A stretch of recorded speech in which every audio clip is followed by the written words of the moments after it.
our objective today is to solve radical equations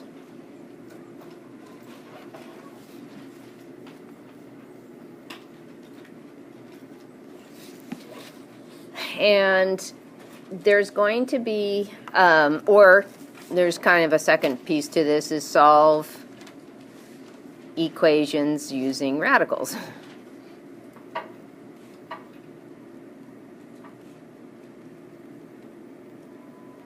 So in these problems, sometimes you are getting rid of a square root. How do you get rid of a square root? You square it. Sometimes you have a square, and what do you do to get a square to not be a square?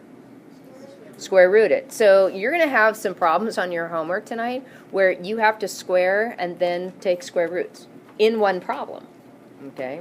And the word problems predominantly have you go back and kind of practice what we did in chapter 6. So you get a quadratic and you factor it and you set the factors equal to 0 and you solve. So it's kind of a review of that piece. All right, so let's talk about what do I mean by a radical equation. So this is beyond an equation that contains a radical. It's where the radical is and what its radicand is that really makes an equation a radical equation. So a radical equation is an equation that has a variable in the radicand. So it's not just there's a variable and some random radical in the problem. The variable is under the radical sign. That's what these are like. So just as a couple of examples, it could be something that looks like this, radical x equals 7. Or it could be something more complicated. Let's see where my other sheet went.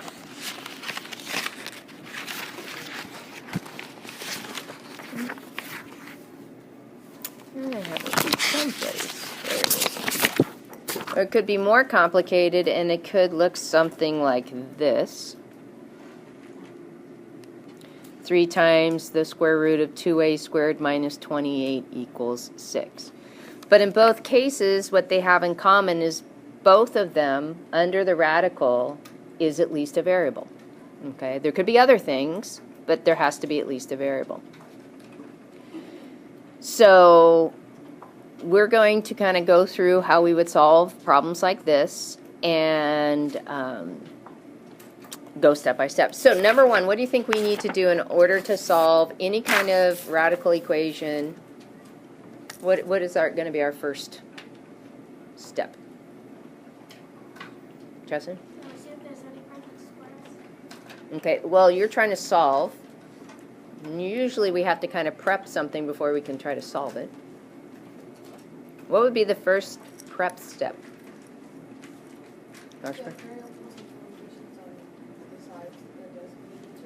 Okay, now where is that variable located? Okay, no, where is he located? Looking at those two examples, where is the variable located? Okay, it's under the radical. So the first thing is not just get the variable isolated, but we have to get the radical isolated because inside of him is the variable. Like in the second one, I can't isolate the variable. There's a lot of stuff I have to do first. So job one, let's get that radical alone. So let's isolate the radical on the left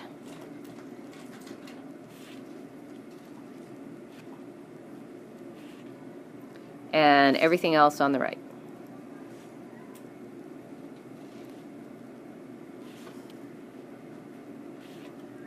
Now when I'm saying this left and right, I'm in reference to the equal sign for the equation. And when we isolate, we are doing whatever opposite operations it takes so that all I see on the left side would be that radical. Okay. All right, so now let's say it looks like the first example, radical x equals 7. What am I going to do now to that problem? What am I going to do now when I'm looking at this problem right here? What would be the next step? Trent? Yeah, I got to treat both sides of the equation equally, so I'm going to square both sides. Oops, both sides of the equation.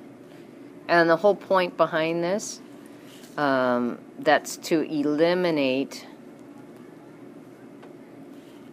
the radical.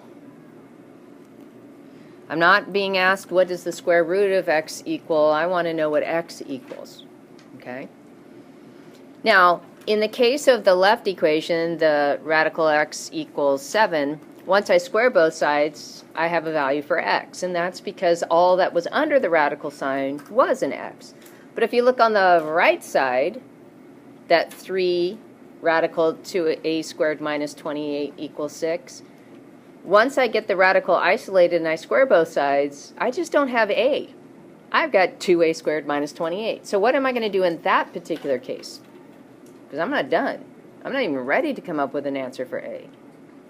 Finn's doing math with his fingers. What do you say, Finn? Divide by 3. Well, I'm going to do that first. That was what step 1 would have me do. But I'm saying, in general, if I have not just a monomial and not just a variable underneath that radical when I square both sides, I'm not done yet, right? So I'm going to have to solve something, right? Okay. Now he's going to try to tell me how to do it. We'll get to that problem in just a second. So we're going to solve the remaining equation. In the case of the first example, there's nothing left to solve. You're done. But in the case of the second one, where I'm squaring my variable, multiplying it by 2, and subtracting 28 from it, then we have a problem.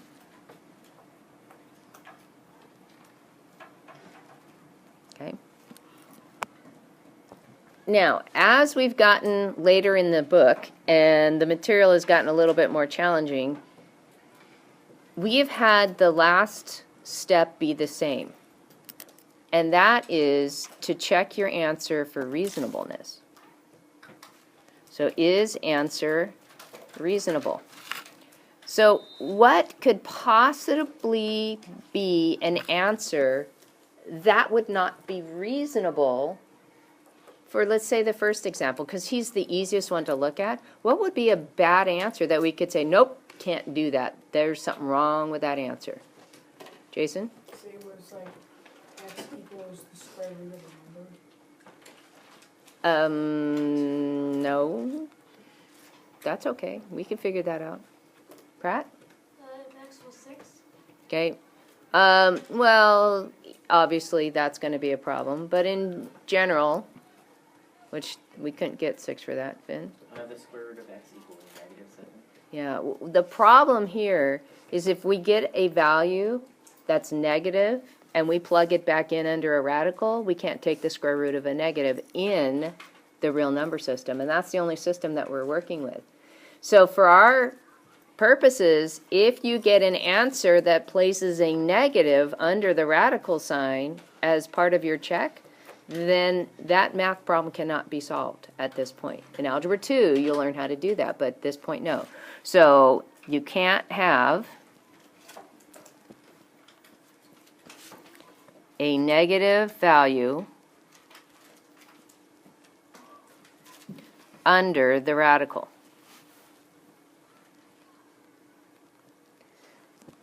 So that would be the one thing you look for. If you got that x was equal to -49 and you tried to check it, you can't take the square root of -49 in our number system. So for our purposes, we would say there is no solution to that. Now, what if you got, let's say, a -2 for a in the second equation? Could that be a reasonable answer?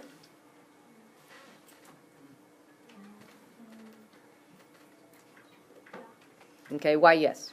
Because there's a square root under, or there's a square under, so it equals a positive, and that's under that. Okay, so if I take a negative answer and square it, the potential is it's now positive and I should be okay. But let's actually look at that example. If I put -2 in for a and I square it, I get 4, and then I multiply it by 2, I get 8. What's 8 take away 28?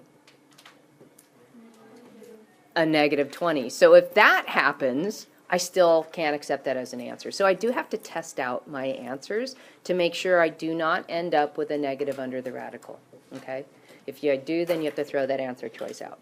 All right, so let's go ahead and we're going to actually do these first two examples as our first two problems, and then we'll add a couple more with slightly different issues going on. So directions are going to say solve, and the reason why they say solve and not simplify is because there's an equal sign, and once there's an equal sign, you can actually figure out the answer, the missing piece. So let's start with that square root of x is equal to 7. Well, if my first job is to get the radical standing alone on the left, it's already done for me. So what I'm going to do is I'm going to write it a second time so that the original problem stays pure, and we had said now square both sides. That's how we get rid of a radical, is we square. And then that allows the radicand to come out. And on the other side, we get 49. So we can do a quick check and see if the square root of 49 equals 7. And sure enough, I get 7 equals 7. So what that verifies is, yep, x equals 49 is the good answer. Okay. Now, I'll be honest with you, I think, do I have one example? I don't have, well, I do have a pseudo one example of this. There are several problems in the book where you have a radical in more than one location. That gets a little interesting. All right, let's do that second one. So it was 3 times the square root of 2a squared minus 28 equals 6. So is the radical isolated on the left? No. What's bugging it? 3. So multiply by 3, the inverse is divide by 3. So that's our first job, is to make it just the radical. Now, I will be honest with you, you actually can leave a coefficient. However, that's the most common mistake, is kids leave a coefficient, they square both sides, and they forget to square the 3. Or they forget to put parentheses. So if your coefficient goes evenly into the guy on the other side, do that step first. If he doesn't, leave him where he is, and then just square both sides. You do have that flexibility, but this is actually, I think, a better way to do this. Ooh, I don't put an equal sign there. So I'm left with the square root of 2a squared minus 28 equals 6 divided by 3 is 2. Okay, now what? Yeah, now I'm ready to square both sides. So go ahead and square both sides, treat both sides the same. And when I square a square root, the radicand comes out, so I get 2a squared minus 28 equals 2 squared is 4. So here's what we were talking about. We've got an issue here with, we still have math to be done. So when we were in chapter 6, the factoring chapter, what we said is get everything on the left, 0 on the right, and try to factor your polynomial. And when we're now in chapter 11 dealing with radicals, and we notice we don't have a linear term, so an a term, a new strategy that we can use is to get the a squared alone and do opposite operations to do that. So we're going to add 28 to both sides. By the way, I saw a resurgence on the last, not the quiz, but the quest before, where kids were doing an adding, subtracting step at the same time they were doing multiplying or dividing. And you're not allowed mathematically to do that. You need to show the steps one at a time, not all jumbled up as one step. That's not appropriate. Because you need the result of the adding or subtracting first before you can multiply or divide. So here we're going to keep going. We divide by 2. And we get a squared equals 16. Now, a lot of you tried this on the quest and you only came up with half of the answers. When I take the square root of a variable, remember, plus or minus needs to go on the other side. Okay, and a lot of people forgot about that.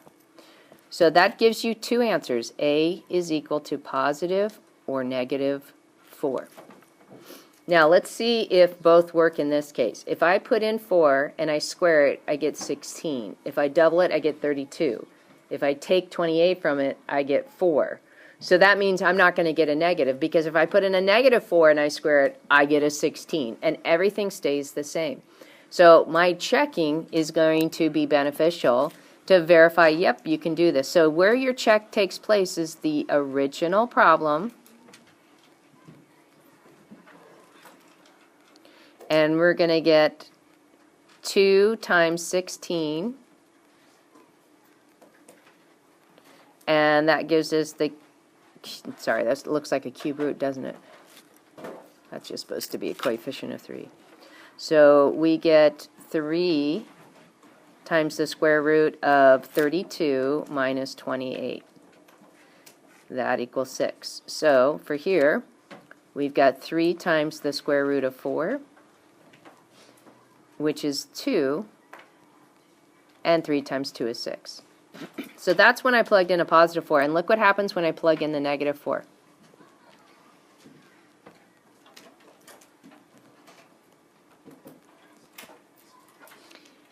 At this step, when I square the negative 4, it looks exactly like that step. So I know I'm going to get the same exact results. So remember, when we have more than one answer, we don't leave it as A equals. We use solution set notation. So we would say positive or negative 4 inside the braces.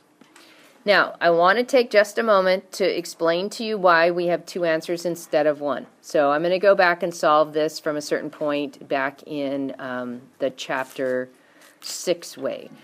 So here, I'm going to get everything on one side, 0 on the other. So I subtract 4 from both sides. I get 2a squared minus 32 equals 0. I factor out the GCMF of 2. I factor the, what do you call a squared minus 16? What's that called? Difference of squares. Square root of a squared is a. Square root of 16 is 4. 1 sum, 1 difference. And then I would be setting each factor that contains a variable equal to 0 and solve. So there's the proof behind I'm going to get 2 answers. So basically, because there's no linear term, I have the difference of squares for these types of problems, and that's what I'm solving for. So you get exactly the same answers, but it actually takes a lot less work. So we get a negative 4 and we get a positive 4 for your a values. Okay, so it's actually a lot faster because the linear term isn't there. Okay, all right, let's try another one. Let's see, what do I want to do? Let's try this one. So here's an example where variables, or radicals, excuse me, are on both sides. In this particular case, trying to get all the constants together, and we could do radicals together, we could try that, but in the case where we just have basically radicals and coefficients on both sides, your best bet is just to go ahead and multiply. Square both sides. So we're going to square the 4 radical x, and we're going to square the 3 radical 2. So 4 squared is 16, and the square root of x is x. 3 squared is 9, and then radical 2 squared is 2. Now, I could multiply that out, but really you don't need to. What you want to do is opposite operations, and then look to see if there's any factors in common that you could cancel out. For example, 2 goes into itself once and into 16 8 times. So what are you left with? 9 times 1 over 8. And we get the answer is x equals 9/8. Now I could plug that back in, and I can take the square root of 9, and I couldn't take the square root of 8. I could simplify it to 2 radical 2, but I'd still have a radical in the denominator, and I'd have to multiply both sides, or top and bottom, by radical 2. And it would all clear out. So again, we have 4 radical 9/8, and we want to know, does that equal, this is our check, 3 radical 2. So we have 4, and we have radical 9 over radical 8. I'm going to simplify the denominator first, and I'm going to write them as 4 is square root of 4 is 2, and there's a leftover 2. To rationalize, I multiply top and bottom by radical 2. So I get 4, square root of 9 is 3, radical 2, and then in the denominator I have 2 times 2. So let's see, what does that end up giving me? Well, 2 goes into itself once and into 4 twice. 2 goes into itself once and into 2. So I end up getting, 3 radical 2 on the left equals 3 radical 2 on the right, which verifies that x has to equal 9 over 8. All right, let me give you one more like this, kind of a funky one.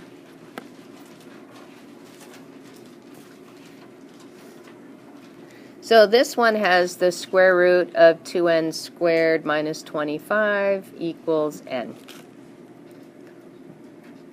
So there's nothing on the left side but the radicals, so I'm ready to go the next step and to square both sides.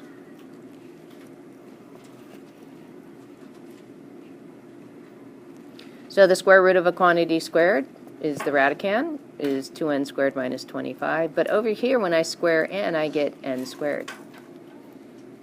So how are we going to solve this equation using the perspective from this chapter? What do I want to be on the left?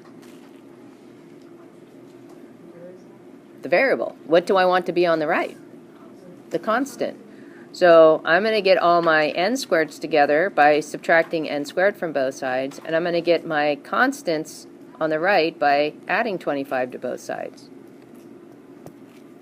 That takes me to n squared equals 25. Now, because I have n squared and I want to know n, how do I figure out n from n squared? So here I am in one part of my problem squaring to get rid of the radical, and now on the other hand, I'm going to put the radical back in. However, I can actually take the square root of both sides. Square root of n squared is n, equals, plus or minus, square root of 25 is 5. So it doesn't matter whether I put a positive or a negative 5 into n squared in the original problem. What's going to happen for me is I'm going to get 2 times 5 squared minus 25, and we put in a positive 5, so we would have a 5 over here. So that gives me the square root of 2 times 25 minus 25. That gives me the square root of 50 minus 25. That gives me the square root of 25 equals 5. And square root of 25 is 5, so that works for the 5. And look what happens the minute I put in the negative 5. I'll change them out in color-wise. So when I put in the negative 5, it seems like, nothing, we're not going to have a problem here until I get over here. The negative 5 squared is still going to look like this, 25.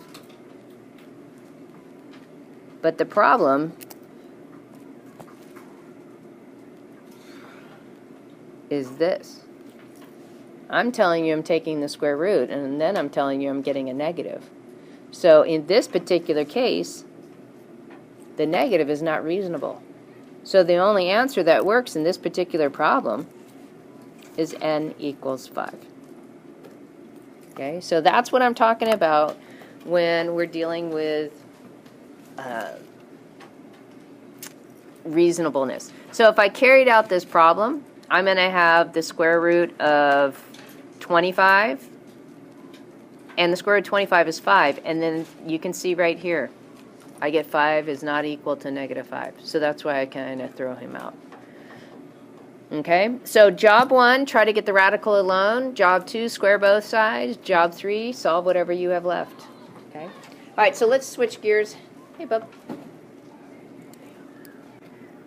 For the second part of your homework, the 583, you're going to be dealing with some equations that have quadratics in them, and those equations are what we study in real world. If you're in a physics class, you're going to be using these kinds of equations. And basically, these equations are based on the notion of a projectile. And a projectile is anything that has an initial upward force, velocity, and acts under gravity. Okay? So there's all these weird-looking equations, and the big crux behind these equations is to figure out where to plug numbers in. So I'm going to give you a stereotypical equation, and it's going to, oops, let me go back to black. And this equation looks something like this. H equals negative 5t squared plus v sub 0t plus c. Now, I'm going to tell you that this comes out of lesson, I think it's 13.2. Yep. Lesson 13.2, and this is example, well, actually, let's put it as part 3. So basically what this equation is somebody is throwing something into the air. Let's say a quarterback and a football. So he doesn't throw straight like this.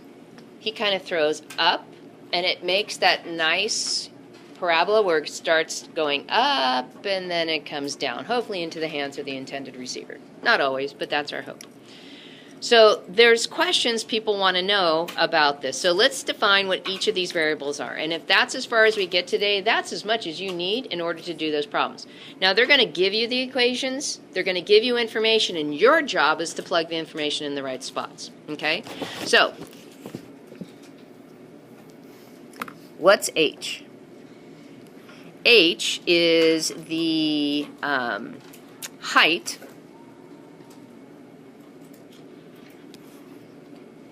a projectile is after t seconds. Now, Michael, I notice you're sitting there with your hands in your lap and you're not writing anything. This is actually kind of important. So height a projectile is after t seconds. So something has had to happen. Now, I'm going to give you a subtopic for this guy. What if your projectiles hit the ground? What would its height be considered? 0. Yeah. And that often is what you're going to see in these equations, where the height is 0. Because they ask, at what time was the ball at this height, or how long did it take seconds before it hit the ground? And so when you hear the ground, you know that original height is h. Now, let's talk about that c, because he's kind of related. C is the starting height.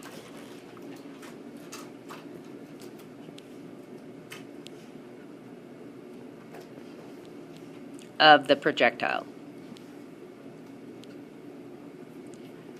So for a football player, it's wherever his arm cocks back, right? That height off the ground, that would be his C. He's not laying on the ground tossing the ball. But if he's a field goal kicker, then basically, even though the football's sitting on a tee, it's basically sitting on the ground. So it's going from a starting height of C. Okay, so H is after time, C's at the beginning. Now, the next guy you may have had some familiarity with in science class. V sub 0, this is the initial upward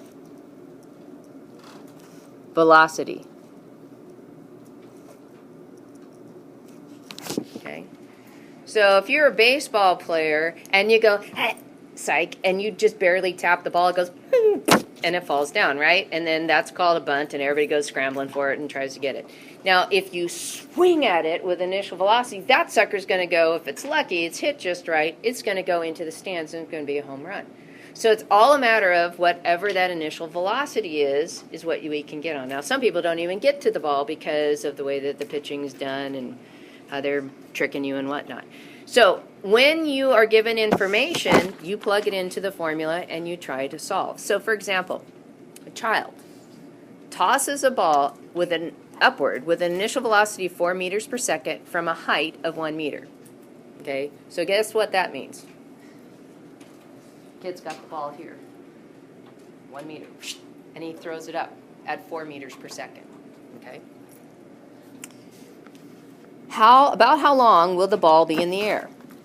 So let's think about it. We've got this kid tossing a ball. Initial velocity is 4 meters per second from a height of 1 meter. About how long will the ball be in the air? So, what does the 4 meters per second represent in this formula? Think. No, it doesn't. Meters per second is not a height label. It's a rate label. And rate and velocity are the same thing. So it's actually v sub 0. Okay? And it says from a height of 1 meter. Well, remember, we've got 2 heights in this formula. Which height would represent initially where the ball is? C.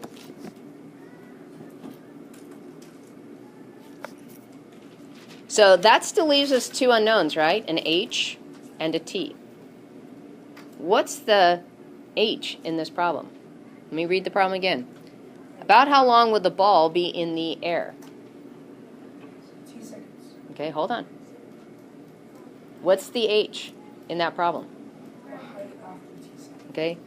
What is the height T. that they're talking about? They're saying up in the air means it's come down to the ground. So your h in this problem is 0. Plug those numbers into your equation and this is what you get. 0 equals negative 5t squared plus 4t plus 1. And then you go ahead and you factor it. What are factors of negative 5 that add to give me positive 4? I would suggest, Larkspur, you're actually writing this down. Oh, I would think about that again. Positive 5 and negative 1. Right? So plug them in and solve the equation. And that's going to tell you approximately how long the ball actually was in the air. Now, what kind of answers would you eliminate for a problem like this? Anything negative is not going to make sense. All right? So good luck with your homework.